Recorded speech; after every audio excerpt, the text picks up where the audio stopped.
But here is where João stopped last month.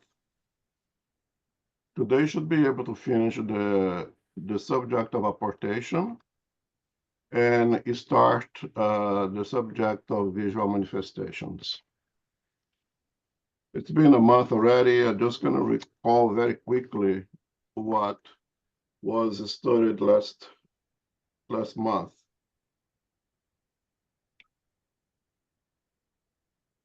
Prior to last month, there was a study of hurling objects.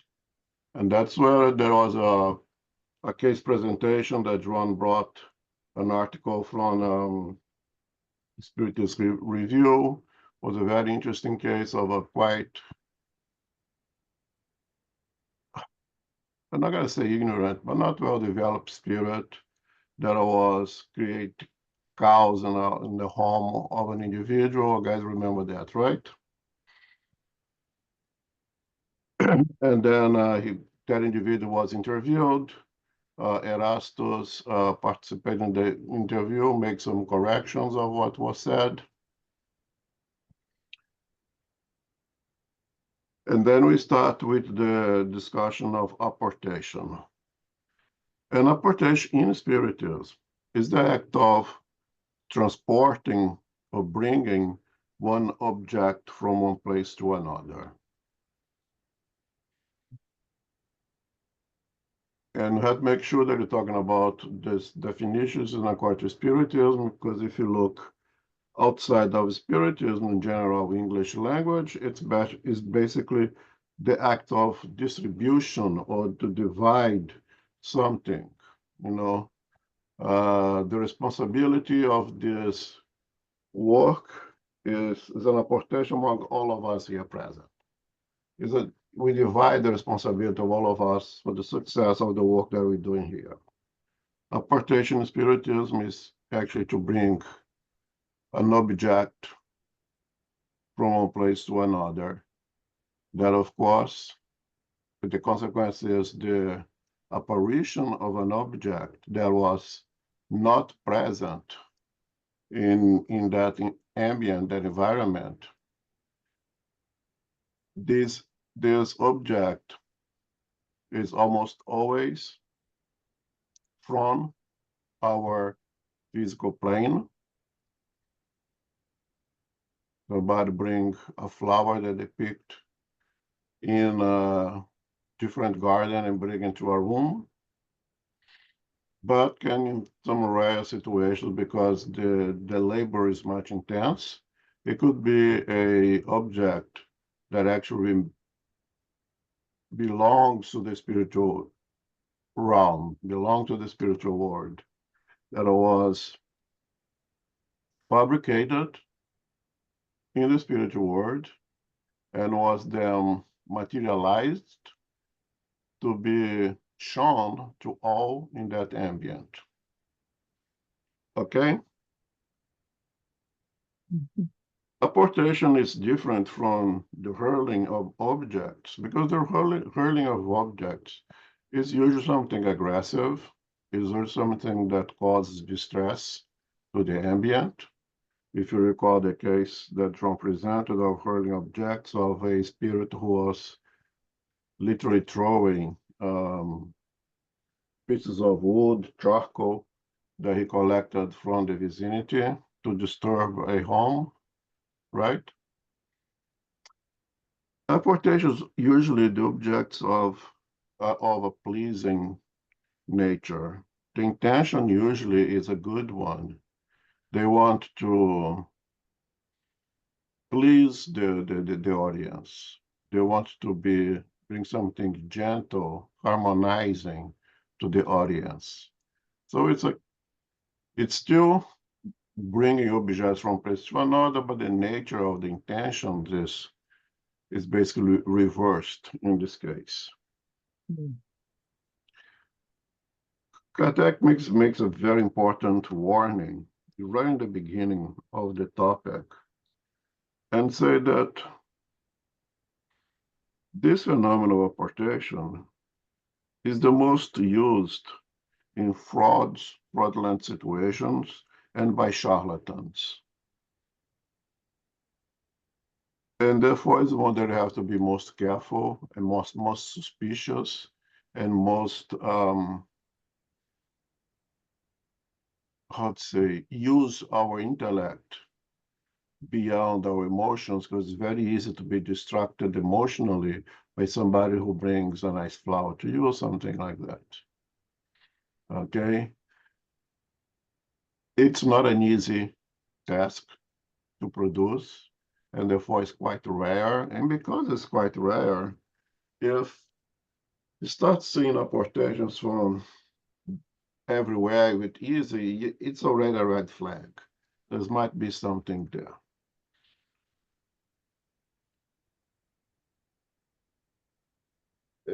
And most of the teachings, as guys saw last week in this book of apportation, come from Erastus, that we know now is the higher spirits that share the responsibility of teaching aspects of mediumship as much as could be delivered to others at that time. And Erastus himself make the point to say that there's a lot of things he is not allowed, so to say, to present to us at that moment. So there's a lot of questions on his presentation, and those questions are by design. There was not the right time to tell us things, I would say, of he uses words and he makes a comment, actually Kardec makes a comment, that Erasmus borrowed words from our physical sciences because there is no words for him to express himself in a more defined way because he could not present everything at that time. Okay. We cover also that for apportation requires highly sensitive mediums. And Erasmus goes around, was about speaking about the nerve systems of those mediums. Okay. That those mediums have a easily excitable nervous systems. And is that easiness of being excited that allows them to rather easily expel, to release the necessary fluids for the phenomena to take place. And now we're going to call that fluid ectoplasm, right?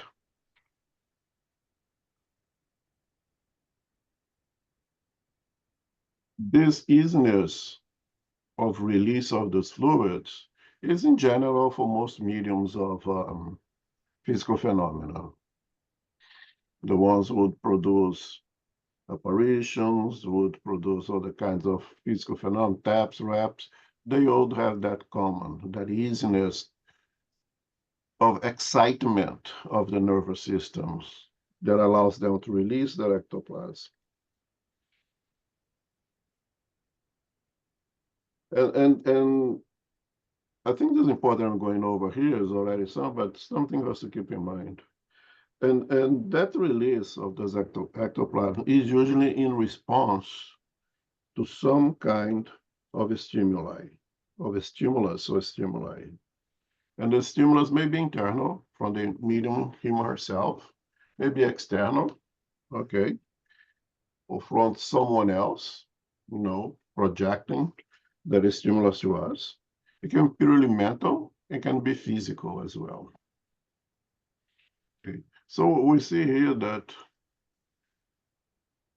what we say usually in spiritism, that the medium has that je ne sais quoi physical component that allows them to have this greater affinity with the physical world is something very concrete and is direct to the nervous system over here. The sensibility to have the perception of that stimuli, be internal or external. An apportation in particular requires a more refined work. It requires a greater know-how from the spirit, okay? And it requires a greater sensitivity of the medium. And we see, and Eras told us that it requires also a more well-prepared environment. And in general, that refers to the audience, to everyone who's there. That the negative thoughts, the doubts in the minds of individuals, all those may contribute for non-success of apportation. In general, physical phenomena, as we saw here with Erastus also, may have its success augmented by the presence of more than one medium, of many mediums able to produce ectoplasm. So for reps, for anything else, for operations, if you have more than one medium, you augment the possibility of the success of the work being done in the house. In apparition, that's not the case. A spirit can only work with one medium. So if you have 10, 20 mediums, you make no difference. And because being so refined,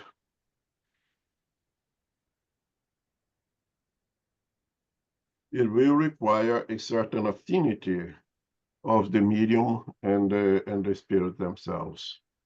There will be a component that Erasmus does not go and explains very well what is it, that creates a greater affinity and between that spirit that has the know-how and has the ability to work on operations with the medium who has the necessary fluids and amount of fluids for the operation to take place. Again, very rare, very, very rare. Does not happen easily. If a medium predicts that tonight we're gonna have a work of operation, we're gonna bring flowers, we're gonna bring things, it's already a big red flag. Let us make sure to tell us that. It says clearly a medium cannot predict the operation will happen at that time. If a medium predicts that, is already a red flag right then and there.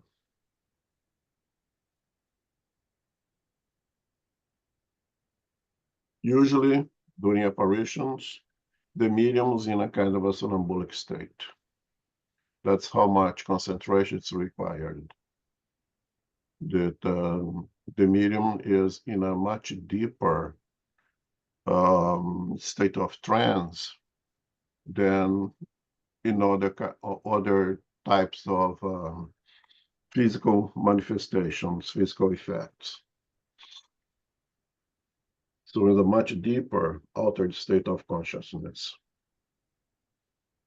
And in this part also, Kardec interviewed a spirit who was able to produce apparitions, a spirit that has good intentions, a spirit that is an average spirit, pretty much like us, I like to say, perhaps, but lacks the knowledge of full knowledge of the phenomena of everything else, right?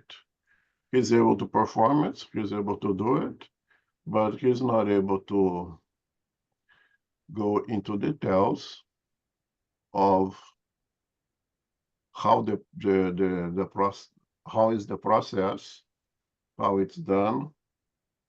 He has his own personal ideas, which not always right, and Erasmus makes some corrections.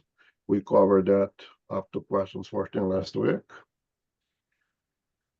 We're not going to go through the whole thing now, but like in the previous interview of Kardec, in this one, Kardec also resourced Erastus to complement or to correct whatever that spirit says. So again, this spirit is an average spirit who was doing operations in the seances, if you still could call seances over there, on where Kardec was studying, doing his research in spiritism mediumship. But just like, I don't know, today everybody's here using the computer, right? There's this wonderful technology. Maybe you guys are smarter than I, but I have no idea how this thing works. I have no idea what makes it possible that you guys are hearing my voice. Can see my face. I put my video on and can take my video off. I cannot explain it, but I know how to use it a little bit, right? So we do a lot of things that we perform a lot of things that somebody's asked us for some detail, some information, not be able to provide. Because you are indeed some average dudes over here.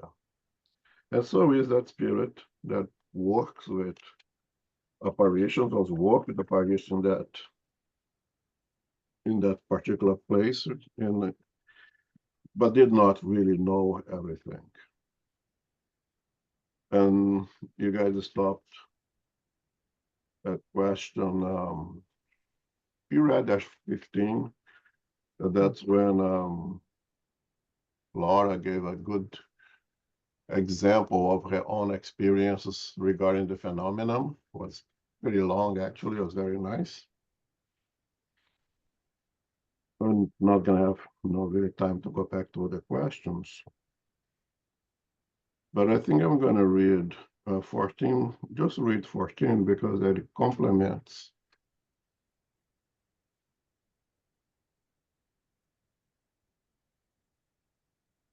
Okay, start at 14? Yeah. Okay. 14. Could you just as easily carry a heavier object, 100 pounds, for example?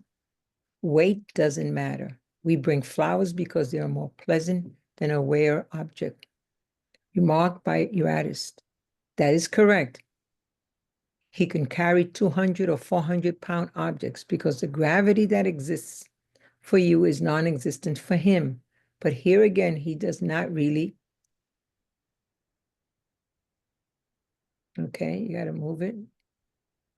Oh, okay, I'm sorry. Okay, he does not really understand what is happening. The mass of the combined fluid is proportional to the mass of the object. In other words, the force must be in proportion to the resistance. Thus, if a spirit only carries a flower or other light object, it is often because it cannot find either in the medium or itself the elements needed for any greater effort. Okay, so in that interview, you see over here that it's the spirit that performs things, giving his own ideas. Okay, and when it comes to weight, that was that last week. Weight is not a problem. The effect of gravity, if it does exist in the spirit realm, is completely different from here. But the mass matter. The amount of mass must be proportional to the amount of fluids, and the fluids will be from the medium plus the fluids of spirit. The combination of the two is allow the phenomena to take place. So the mass of the object must be in proportion to the mass or the amount of fluid for the phenomenon to take place. So to bring one flower, we require a certain amount of fluid. To bring a dozen flowers would bring a great amount of fluid. To bring a piano would be a much greater amount of fluid. Not a matter of weight, but compatibility of the mass of the object itself to the amount of fluid available for the portation to take place. Okay. 15. Okay. Are there cases where objects disappear for some unknown reason, but which are in fact taken by spirits? That happens a lot, more often than you might think. It may be remedied by simply asking the spirit to return the object that disappeared. Remarked by Eratus. That is true, but sometimes what has been taken is taken for good, because such objects that disappear from the house are almost always taken a long ways away. However, since the taking of objects requires the same fluidic conditions as apportations, it can only occur with the help of a medium endowed with special faculties. Thus, when something has disappeared, it much more likely happened due to your own carelessness rather than because of some spirit. Yeah, and that's where Lauren had their participation and provide testimonium of their own experience with this matter.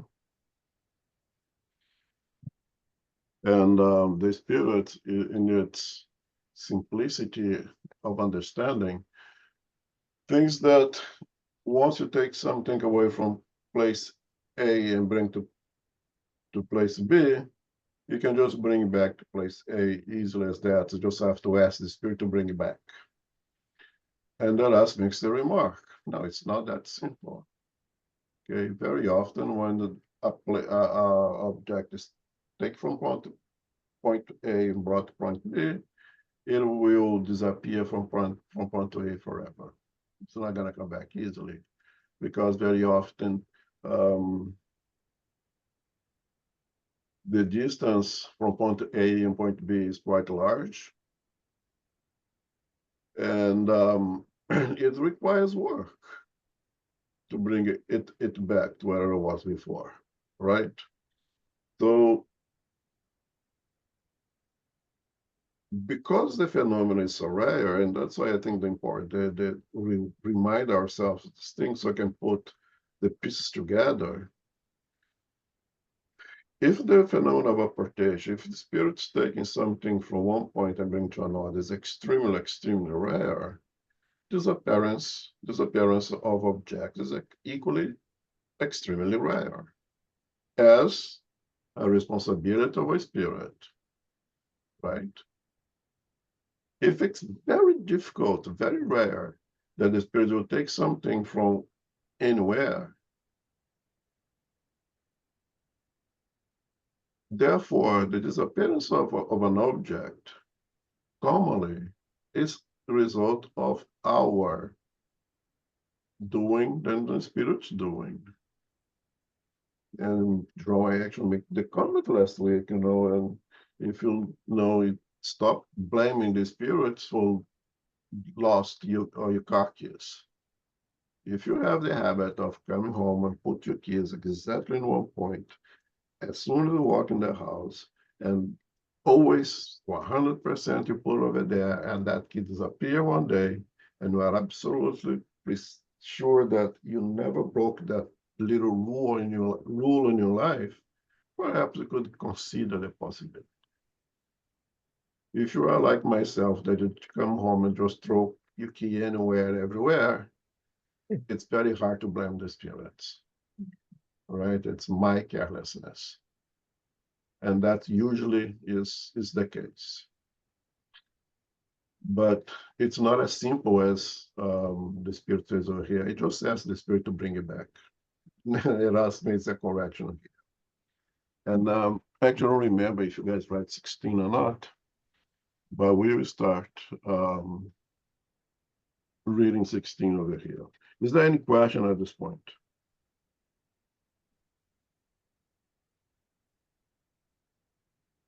Okay, 16 it is. 16. Are there some instances that we regard as natural phenomena, but which are actually due to the action of certain spirits? Your days are filled with such occurrences that you don't understand, because you have not thought about them, but which with a little reflection you can clearly see. Remarked by Eratus. You mustn't attribute to spirits what has actually resulted from human effort. However, you should believe in their concealed and continuous influence, which produces all around you 1,000 circumstances, thousands of incidents that are required for fulfilling your actions and existence. We are surrounded by a multitude of weakness, right? That's what it says in the Spirit's book. We are consistently being bombarded with spiritual energies, spirits all around us. Some of them have greater affinity to us, and therefore they can introduce the thoughts, the ideas to us easier than others. That happens consistently in our lives, more than we think. They influence us in many different ways. But to imagine that things of physical nature, things disappearing again, and movements of objects, the dogs start barking. We, unfortunately, the spiritism, the beginning of the education, start to imagine that everything that happens that it's slightly outside of the normal routine. It's the spirits in the house, it's my obsessors, this and that. Stop that. Things happens because that happens. And we will only consider being from a spiritual source when we rule out all the other possibilities. Until that, it's something happening because it's happening. It's nothing to do with spiritual energies. Could it be? It could be. But first, make sure they rule out all the other possibilities. But don't just regard the possibility of being also of a spiritual nature. That's what Eras is telling us here. Questions? 17. Among the various objects used in apportations, aren't there those that can be fabricated by the spirits themselves? That is, spontaneously produced by the modifications they could perform on the fluid or universal element? I myself can't do it because I don't have permission. Only a high order spirit can do it. Do 18, please. Yes. The other day, how did you introduce those objects into the room while the doors were shut? I brought them with me, enfolded, like I said, within my own substance. I don't know what else to say, since it is inexplicable.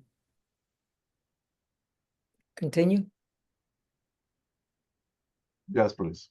19. How did you make objects that were invisible a moment before become visible? I withdrew the matter that had enveloped them. Remarked by Eratus.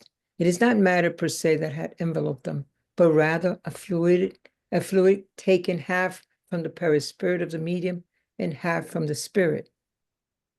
Okay, thanks.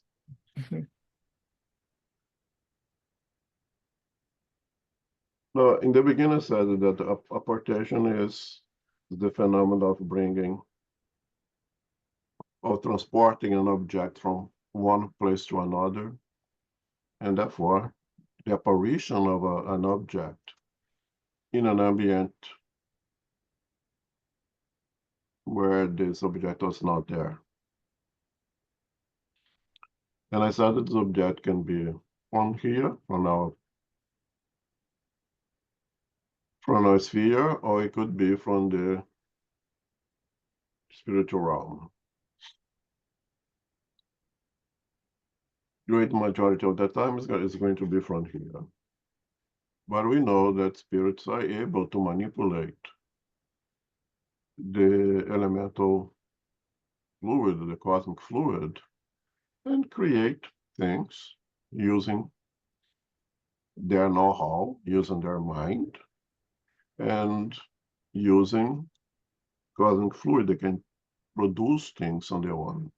Of course, they do. They have the cities over there. They have the means of transportations over there. They have some fluids for them to drink, so to say, over there. So they have to manipulate things and make things, right?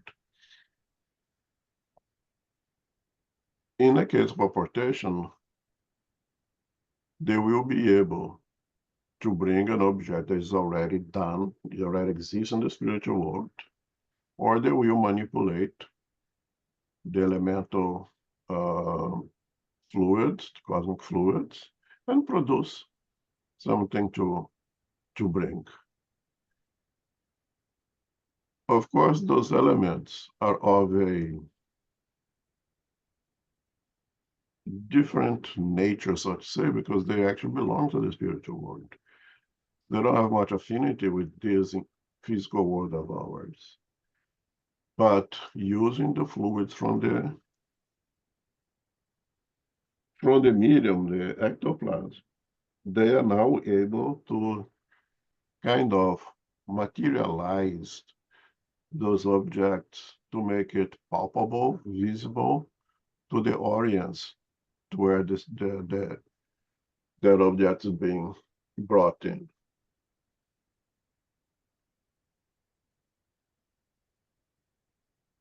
It's not a matter of permission, because permission, as you'll say here or later on, says permission is, and maybe if people do things without having permission to do so, right? We have a system of laws in this country that permit and do not permit in the whole world actually do things or not to do other things. But we are always breaking the laws and breaking the permit and not caring for permissions to do things or not, right? Spiritual world is not going to be different. Spirit may not have the permission of doing something, but they go ahead and do it on their own. Otherwise, you would not have so many bad things happening to us. But it's also a matter of having the know-how. These spirits in these cases, you can see over here that although not well developed intellectually on how things happening, is a well intended with good intention spirit, and therefore someone who will listen to permissions. Can I go ahead and do this? Oh no, don't do this now, and they'll listen, right?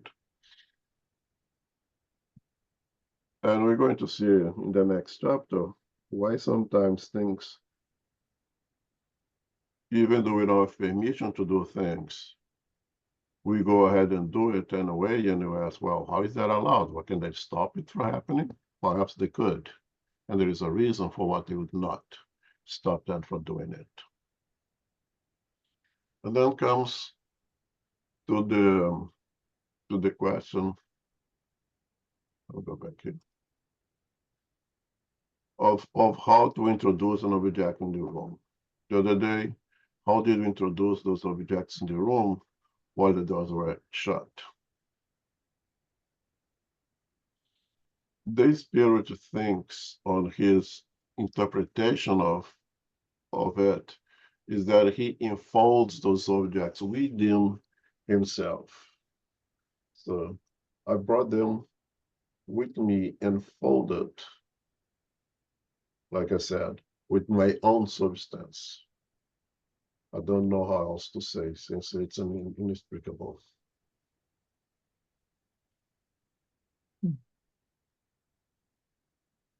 And how did you make objects that were invisible at a moment to become visible?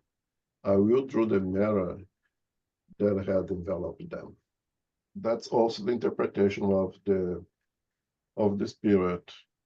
The same way if I have to explain how you're hearing my voices when I'm in my house over here, I'll maybe create my own idea of it. And a computer person, someone who knows how the process really happens, you make all the corrections and say, Elm's ability to understand is very limited. Let me tell you how it's done. And that's exactly what Eras does. Okay? So it's not a matter per se that envelop them, but a rather fluid take from the perispirit of the medium and half of the spirit. So when the spirit go to a garden, to the botanical garden in the Bronx, and find a very nice flower that he wants to bring to SGNY.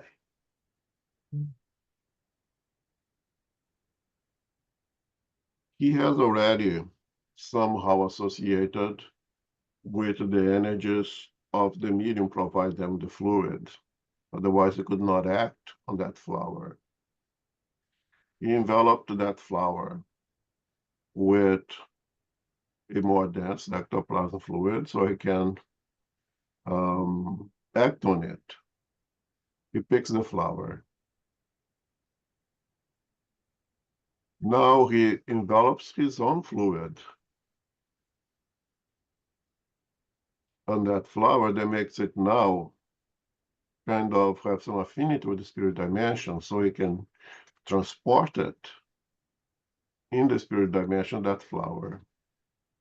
Now that flower has the two elements. The ectoplasm that has affinity with the physical and spiritual world, with the of the own medium or the own spirit, the own spirit, that has affinity with the spirit dimension, of course, where it resides.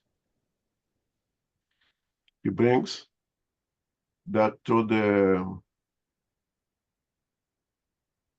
the physical, to SGNY, from the Tangagar to SGNY, comes to SGNY. He kind of, and again, I'm using a word that we have over here, right? He kind of remove its own fluid or inject more of the ectoplasm on that flower. And since the ectoplasm has that affinity with the physical world as well, it comes from the physical world, and coat that flower with that fluid. And now that fluid is visible to everyone in the physical world. So it is the manipulation of the fluids combined, the medium and the spirit, that envelopes that object, that allows the spirit to manipulate that physical object, render it compatible, so to say, with the spiritual realm, bring from point A to point B, and then utilizing the fluid that has great affinity with the physical world, coating that object, so it now becomes visible and palpable to the incarnate in that place. So a flower that came from botanical garden appears in SGNY. All of us would see it, not only mediums. All of us would touch it and quite often even smell it. Mm. Any questions here?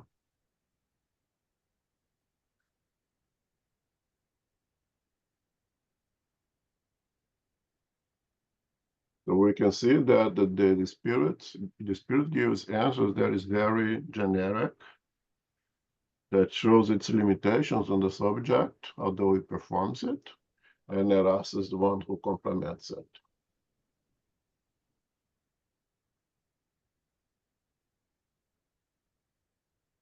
No questions? Let's go to 20 then. Okay. To Erastus, can an object be carried into a completely sealed place? In other words, can the spirit spiritualize a material object so that it can pass through matter? Eratus, that is a complex question.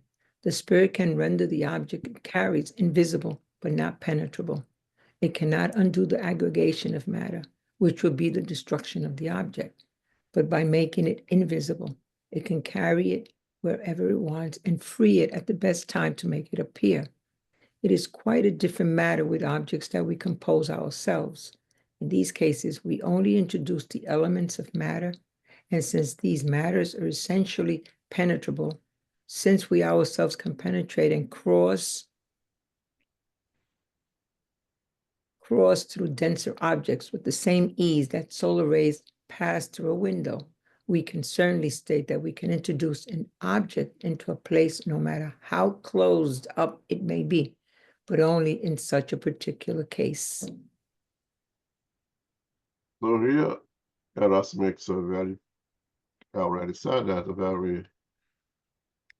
make the distinction between apportation of elements that belong to the physical realm and objects that belongs to the spiritual realm. And the question that Kardec places to Erastus, and I think here Kardec said, I'm not even going to ask that spirit is not going to be able to answer that question, wisely so, is can an object be carried into a complete sealed place? In other words, can a spirit spiritualize a material object that so that it can pass through matter? And the answer is, in one word, is no. What the spirit is telling us here is that if the object composed of dense matter, as we understand matter here, if they disaggregate it, it will not be aggregated in its original form anymore. It destroyed. But they can make it invisible, as we just explained, by utilizing the combination of fluid from the spirit and fluid for the medium, make it invisible, and transport it from one place to another. If a compartment is completely sealed, 100% sealed, according to Erasmus over here, let's say a box made of lead that has a very sealed door or compartment, and it's completely sealed and it's locked, and it's empty, and then you close and it's empty, and then you open and there is something there. In spiritism, it would suggest that object that appears inside of that box has a spiritual nature, meaning it came from the spiritual world that was brought or manipulated inside of that box. Because as we spirit, there is no barrier for us. We can walk through the wall. Things of the spiritual world has the same nature. I can carry, as an spirit, myself carrying a piano on my back and cross the walls of your homes or my home with that piano, if that piano belongs to the spiritual world. Then I can manipulate elements and go through dense matter. But dense matter is already of this world, of the physical world. They would not be able to disaggregate its elements, transport, and then aggregate again back to its original form. That's the word of Erastus here to us.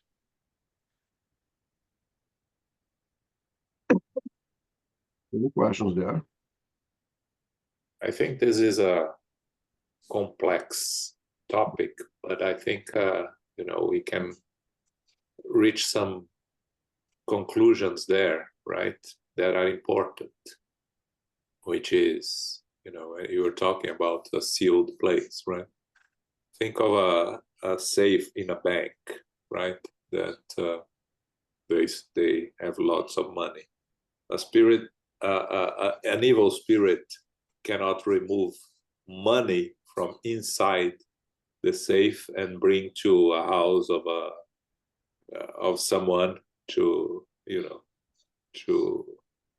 for this person to use the money. A spirit can envelop the money with spiritual with ectoplasm and make it invisible for a period of time, but it cannot transport. And I think it gives us an idea on the limitations of the influence of the spirits on the physical world, right? They can do a lot, but they cannot do everything. And I think that's important for us to understand. Yeah, that's a very nice appendix to the topic, that you fill it up your safe with money, you open 3 days later and you sealed it, and there is no money in there, you think somebody took the money away.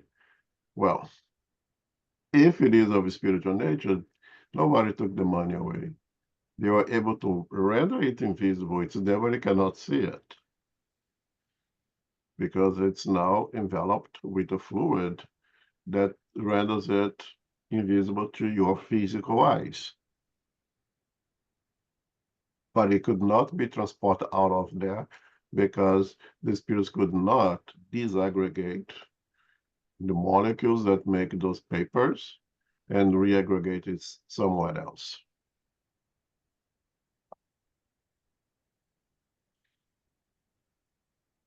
Any question on aggregation?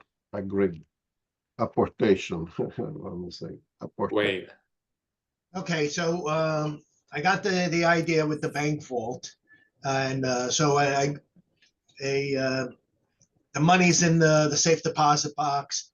The spirit envelops the money that's there to make it virtually invisible to the incarnate. The incarnate comes there, opens the box. There's no appears to be nothing there.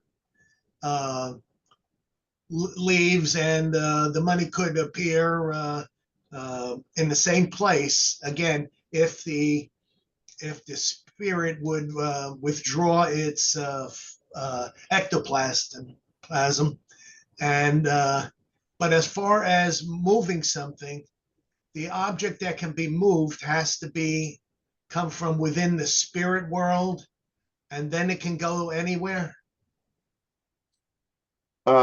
It Like could the be. flower, we were saying flower. It could be, and most of the object is from the physical world, but it's not in a complete sealed.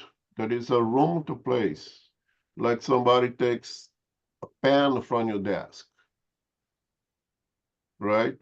Or take a pen from your drawer. Your drawer is not locked, complete sealed. It can be opened and taken from there. And it's a pen or it's a flower from here, but it's not a completely sealed environment where there is no room to take it from. Is that what you're asking? Yeah. So in an unsealed environment, you can Mhm, have a person, for example, put the watch in his pocket.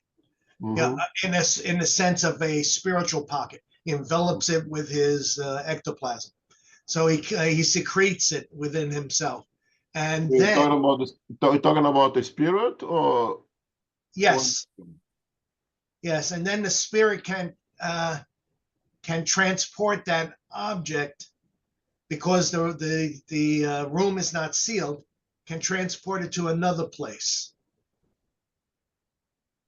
yeah, so the ectoplasm comes from the medium, right? Not from the spirit. The medium.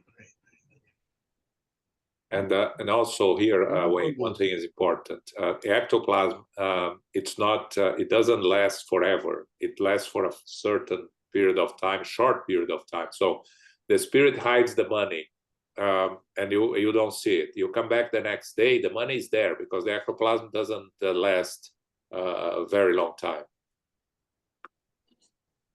So Yep. Laura was talking about this last month, right? Because she has is car keys disappearing, laundry detergent disappearing, and then she comes back and it's there. So you see, it's a short period of time they can make it disappear, but shortly after it will reappear in a sense.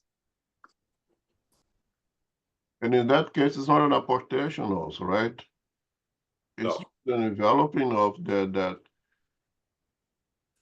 object that belongs to the physical realm that is now rendered invisible, but the bioavailability of the ectoplasm is quite short. It doesn't last for that long time. Remember that it's a product that is produced by us, right? Likely in the mitochondrium of us, right? So it has a very short half-life. It expires, and once it expires, it's done. Whatever was there becomes visible again.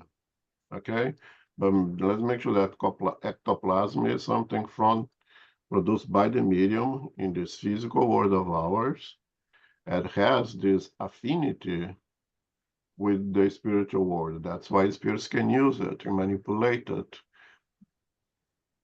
Okay, and when it coats that thing, make it invisible, it is combining the two, the ectoplasm, the fluid from this from the medium, plus the spirit's own to make that, to render that object temporarily, very, very important thing, temporarily invisible.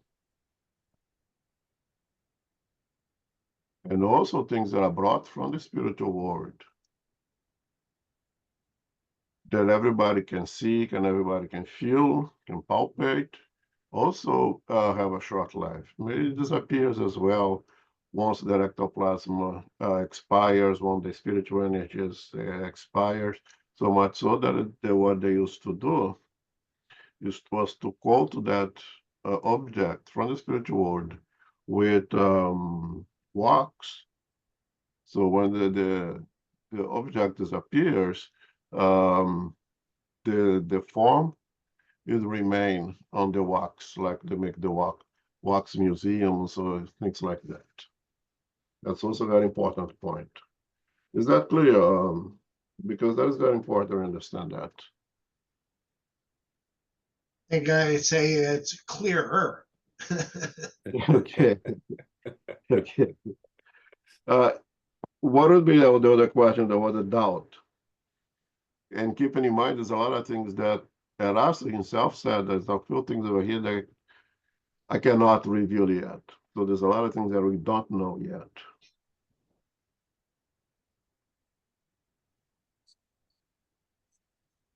Yeah, and Kardec makes a note, right? So the theory of spontaneous formation of objects, which is discussed on chapter 8, Laboratory of the Invisible World. We will get there also, that will be more explanations on this subject.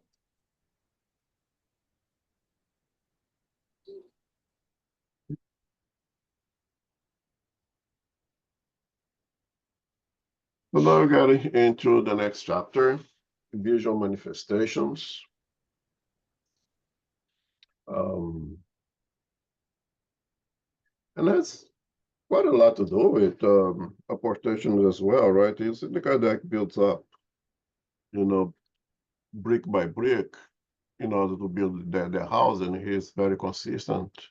You have to have a little understanding of apportation, because we're going to see those things that brought to the physical world, right? To see those things, you have to have a little understanding of apportation, things being brought from point A to point B, even things that belong to the spiritual world. And that's why important that we understand that before we jump to the next chapter. That's I keep going. Is there any questions before you move on?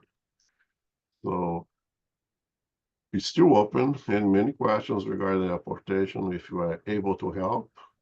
And believe me, I have a zillion questions on this topic myself. There's a lot of things that we don't know. And the things that we know, I only know maybe 1% of it. If you put the same questions to someone like Duval, so to say, he would be able to give a much better explanation. But we need to move on with visual manifestations. Okay. Questions concerning apparitions. 100.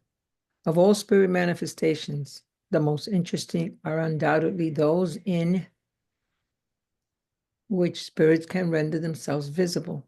From an examination of this type of phenomenon, we will see that, like all others, there is nothing at all supernatural about it. First, we will provide the responses by the spirits on the subject. 1. Can spirits render themselves visible? Yes, especially during sleep. However, certain individuals can also see them while awake, although that is less frequent. While the body rests, the spirit loosens the material ties, becoming freer and can more easily see other spirits and communicate with them. A dream is only a recollection of this state. When we remember nothing, we say that we have not dreamt at all, but the soul has nevertheless seen and enjoyed its liberty.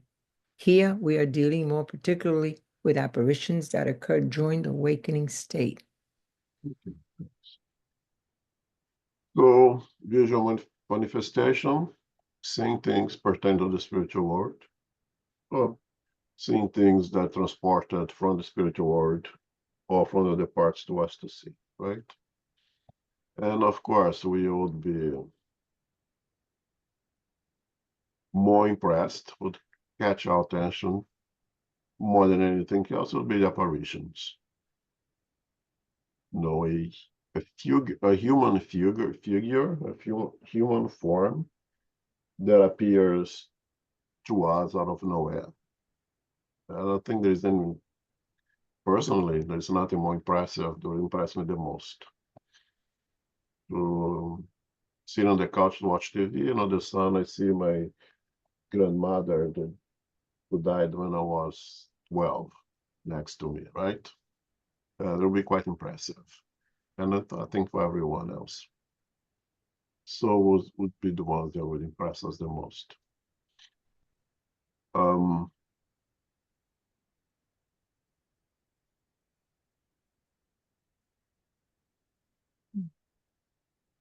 We see spirits quite often. And when I say spirit, everybody knows that I say you see the bad spirit of the spirit. The same way when we see one another here in this physical realm, we see the physical body that the spirit is using, right? But we don't say, oh, I see the spirit, I see the physical body of the spirit. You say this, the person. And we're going to use the word spirit, knowing very well that what we are actually seeing is the perispirit, incarnate or discarnate, right? How can we see spirits? Well, the most common that we do quite often is during dreams. I dream with my grandma. I wish I did more often. We dream with individuals that belong to the spiritual realm. They render themselves visible to us. We converse, we have experience together. That is seeing spirits, right? Wake up and say, oh, it's just a dream. It was more than a dream. It was us having experience in the spiritual realm while the body was resting, doing what the body needs to do during sleep. And we are very loosely attached to that physical body. It allows us to expand ourselves, our perispirit, and go into the spiritual realm and see spirits, interact with spirits. Remember that in this chapter, we're dealing with phenomena that is not limited to mediums, meaning that we all will experience those things. You also see spirits with or without a more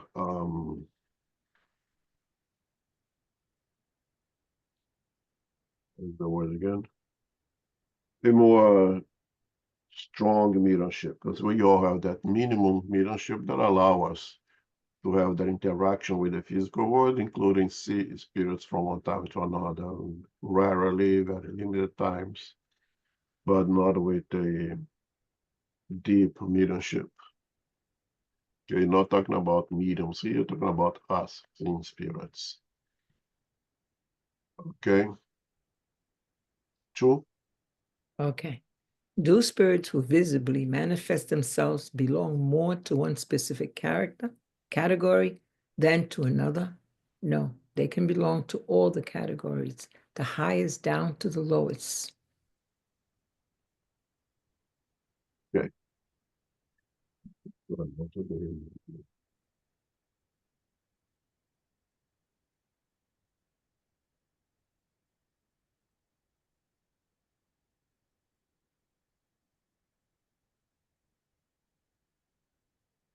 You want me to continue with 3? Yeah, no, just a minute. I just came Okay. right. Okay.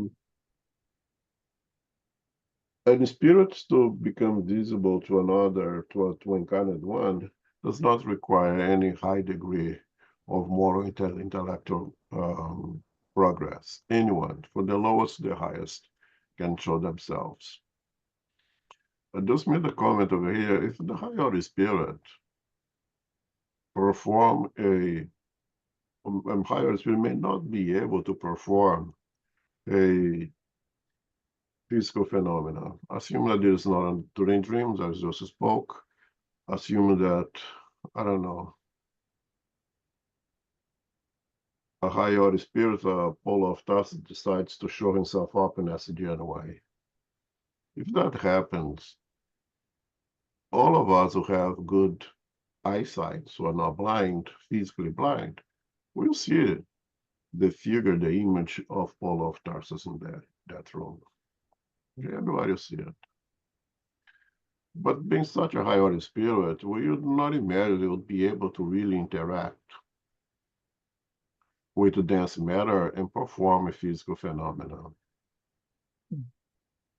As we already studied, very likely Paul of Tarsus was the subject of a performance from a less evolved spirit, a spirit with a more dense perispirit who could interact with more dense matter, i.e. ectoplasm, and involve the perispirit of Paul of Tarsus so it could be seen by us. So anyone can see.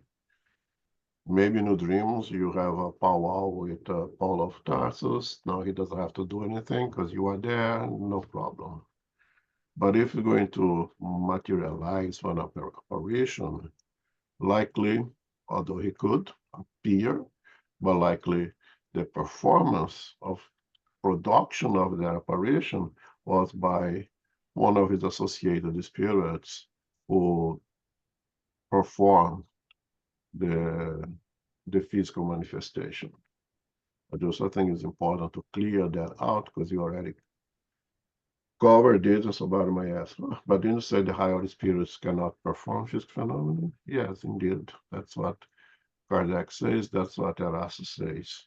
But that doesn't stop them from being able to appear to us. 3. Okay. Are all spirits permitted to manifest themselves visibly? All may do so, but they do not always receive permission or even desire to. Very important. Mm. Okay. I can do anything, but not everything is appropriate for me to do it, right? So all may have the ability, the know-how to do so, but not everybody has the permission. It's not a good idea to do so. And more important, not everybody has the desire to do so. What, 150,000 people dying every day.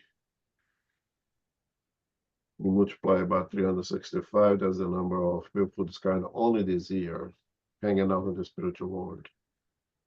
What makes us think that at least, let's say, 1 or 2% of those individuals are interested in showing themselves to us, except in cases of dream, of course, and taking dreams aside here once again. Very little interest. So can it be done? Yes, it can, but most don't care, don't need, don't want. And for those who care, want, or perhaps believe need, may not have the permission to do so. So we can see here that it makes it a rare event. It makes completely sense. So it's just plain common sense. Or For what purpose do they manifest themselves visibly? It depends on their nature. Their purpose may be either good or evil. it's obvious, right? Yeah. The purpose of all of it, everything that we do, it comes from what we have in our hearts, right? Sentiments produce thoughts, thoughts produce action. Ill sentiments will produce ill actions. Good sentiments will produce good actions. And that could be using the same medium in the case, the physical phenomenon, to do good or to do not so good. It all comes from what we have in our hearts. 5. Why would they be permitted if their purpose is evil? It would be allowed to test those to whom they appear. Thus, the spirit's intention may be evil, but the result may be good. When Paul of Tarsus says, everything concours for the good. If God is all love, is all goodness, everything it has at the end a good purpose. God won't allow things to happen for the goodness that will derive from it. Okay, perhaps not immediately, but we are eternal spirits. We may collect the goodness of that experience in the future, at least as a lesson for us to learn. Very often it's a lesson for us to learn. So even though the intention is not the best from that spirit, God knows better. 6. What is the purpose of spirits who render themselves visible with evil intentions? They appear out of a desire to frighten and often out of revenge. What is the purpose of spirits who appear with good intentions? To console those who are mourning their departure in order to prove to them that they continue to exist and are close by. They might also appear to give advice and sometimes to ask for assistance for themselves. Oh. And the spirit of a man who was murdered by another man savagely, that seeks revenge, if that spirit is able to appear to the one who committed the homicide, would be quite a frightening thing, would be quite a big kind of revenge, because that individual would not have any, well, would already not have any peace with his mind for the act that he committed already, but augmented by the appearance or apparition of that individual to them, right? At some time, the husband or the wife who is really going through a tremendous hardship due to the death of the spouse or loved one, if could receive the apparition of that loved one saying, "No, it's so good. I'm here, I'm with you, gonna always be with you. You go on, live your life to the best that you can, and when the time is right, you'll be together again." It's a big consolation, is a big confirmation that their love is just as eternal as they are. It's always a good thing, right? I think that's pretty simple. 7. What harm would there be if the possibility of seeing spirits were permanent and widespread among human beings? Wouldn't that be a way to remove all doubt from the minds of disbelievers? Since human beings are constantly surrounded by spirits, it would be troublesome and would hamper them in their daily activities if they could see spirits all the time. It would also, in most cases, take away their initiative. While on the other hand, if they believe that they are alone, they will act more freely. As for disbelievers, there are many other means available for them to be convinced if they would take advantage of them and if they were not blinded by pride. You are well aware that there are people who have seen but do not believe nonetheless, because they say that they have experienced an illusion. Do not be concerned about such people. God is responsible for them. Okay. Again, we are surrounded by a cloud of witness, right? The spirit around us all the time. I don't know about anybody else, but I don't hate the idea of seeing them around me 24/7 all the time. I don't think it would be really good for myself. So the idea that why couldn't see them all the time and would that confirm their existence to the disbelievers? We would probably go crazy with those energies, visible energies around us all the time. And the disbeliever would still be disbelievers. There is a plan, there is a perfection of the Creator. Well, put those things together beyond our ability to interfere or to change anything. that is done for our good, that is done for our protection, that is done to propel us forward in the path of progress. So when the spirits over here, it was also in most cases take away their initiative. While on the other hand, if they believe that they are alone, they will act more freely. It's very important. We may become too dependent on spirits. We may become too dependent on asking the questions of what should I do over here instead of figure out by ourselves. That allow us to develop our intelligence. We do that with our kids when we're raising them. You allow them to experience, to try to resolve the puzzle before we do go and resolve it for them, and let them struggle with it because it stimulates the intellect, the ability of think, reasoning.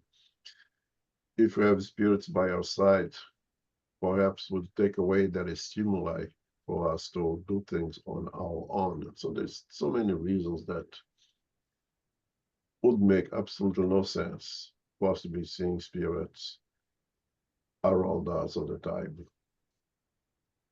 Comments, questions? Shouldn't we go with a simpler explanation? The natural law that God created, that's perfect, doesn't provide for us to see spirits all the time. So if it's the natural law, it should be for the right reasons, right? Yeah, absolutely. But it's proper of us human thinking to think why.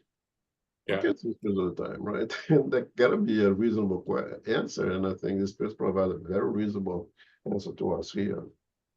If we just think of someone that can see spirits all the time, the challenges we heard of Divaldo saying, right, when he was his work, that he had to tell his colleague to whenever someone came through the front door, if he was a spirit or he was if this colleague would see the person, because many times he went there to speak with spirits, and people started to think he was crazy. For the same reason, he never had a driver's license, because he said he cannot drive without knowing which are the spirits and which are the real people that he see in front of him. Imagine if you're driving through the street and you don't know if the person there in front of you is discarnate or incarnate. The risk of causing an accident. That's a great example right there. Can you imagine? Edvaldo also tells the case of a friend of him who was always complaining that he could not see spirits, would love to see spirits, and then and Edvaldo says, don't bother with this, man. Don't worry about this. Then he keep asking and asking and asking. Then one day he was shaving, and when he looks at the mirror, he sees that image of a person not really good looking right behind of him. He sees in the mirror image of there, and he goes absolutely crazy. He went to God and says, please don't let it ever happen to me again. I don't ever in my life see any spirit again. Be careful what we wish for, right? They may give you that experience at one point, and you see that's not a really good idea. There is a plan, there is a design by the perfection to assist us, to help us. Let us not look for trouble. Yeah, just rewatch the movies The Sixth Sense and see how much trouble that boy went through because he had the ability to see spirits. Right. And I'm sorry we didn't finish this thing of the spirits already on the top there. Can read? Okay. It would be very inconvenient if we were able to see spirits about us all the time. It would be like seeing the air that surrounds us, or the myriad of microscopic animals that swarm around us.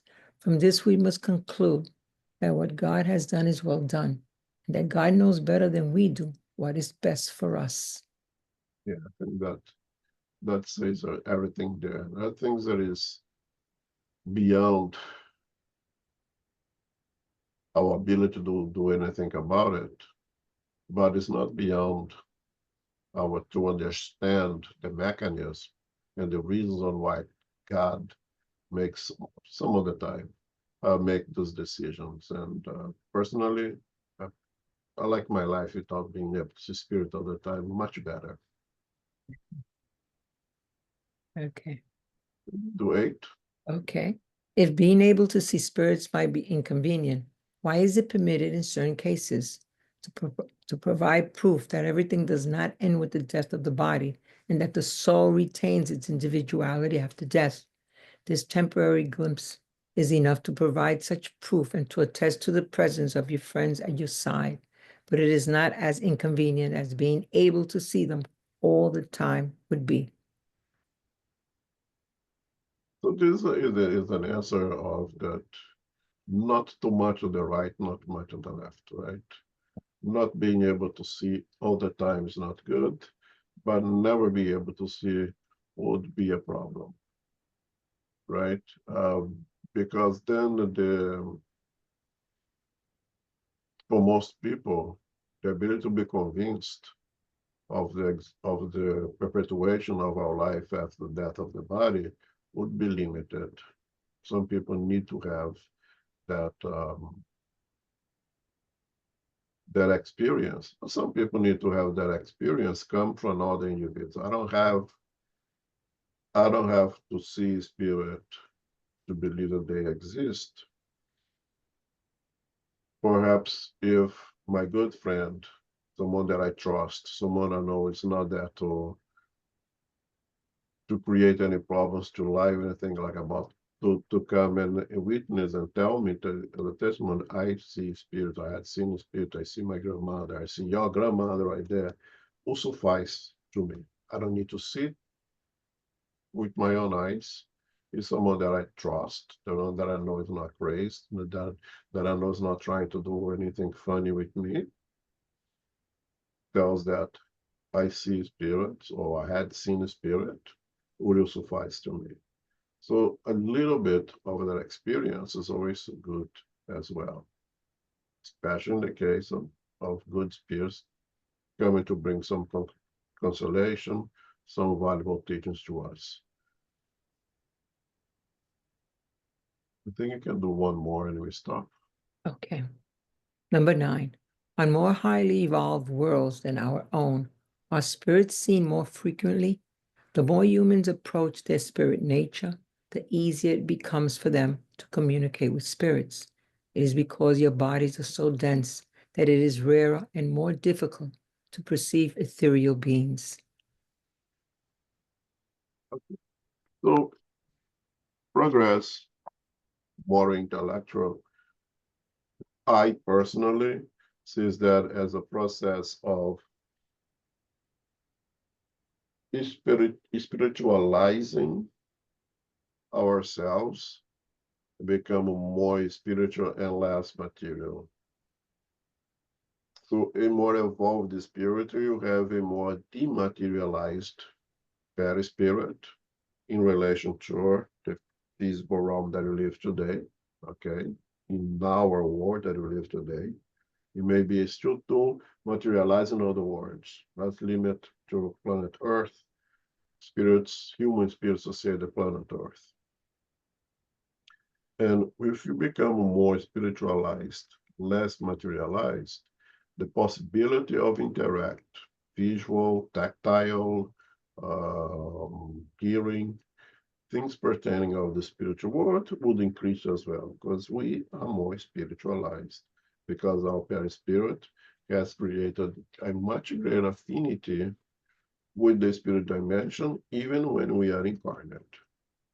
So in other words, where the perispirits are more dematerialized, the perception, the ability to sense the spiritual realm would be much greater than what we have here today. Questions, comments? I'm going to stop here now.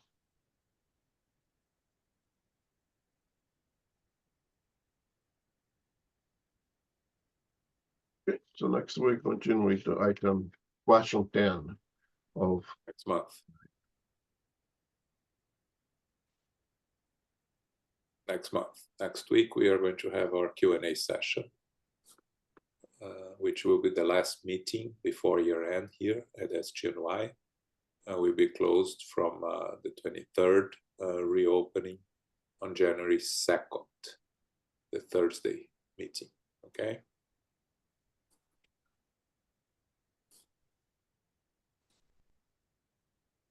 Okay, thanks everyone. Who's there? Carol. Carol's Oh. there. Oh, yeah, sure. Yes, Elmo, hi. Yes, I'm here. Hey, But- would you like to pray for us? Oh, sure, absolutely. Thank you very much, Elmo, and thank you, John. Thank you also, Sarita, for reading, and everyone today for participating. Infinite Creator and Divine Providence, we give thanks to be together again as brothers and sisters for our studies of the Medium's book. We've been studying part 2, chapter 5 and 6, involving the topic of spontaneous physical manifestations and visual manifestations. Apportations are rare, complex, and require special conditions and are not meant for shows or entertainment purposes. Fluids are taken half from the medium's perispirit and half from the spirit. Foreign objects from other planets would not be able to be apported from there. Objects must be brought forth from the earth and can be returned at will. Objects may also temporarily be enveloped with the cloak of invisibility and may reappear with the proper fluidic conditions and the right temperament of spirit to have it happen. Spirits can appear visibly to us and often during sleeping and dreaming. Also, this may be negative and good spirits that may occasionally appear during the waking state, perhaps to frighten or give comfort, according to the natural law, for the correct reasons. We give thanks to the spiritual benefactors and the good spirits for guiding and inspiring us today. May we receive the love, light, and peace of Christ within us for our loved ones, our teachers, our directors, our counselors, the mediums, the workers, and all participants. We pray for inner peace and especially now for world peace and for those who are suffering in the physical and spiritual worlds. We pray for our center SGNY and all Spiritist centers throughout the world that they may grow, prosper, expand, and be protected throughout the day and throughout the night. As we close, we humbly ask for safety and protection as we return to our family, friends, loved ones, and co-workers. May we go forth now and remind ourselves to be beacons of love, of light, of peace, of service, and of charity, which is love in action. May peace and love prevail. So be it.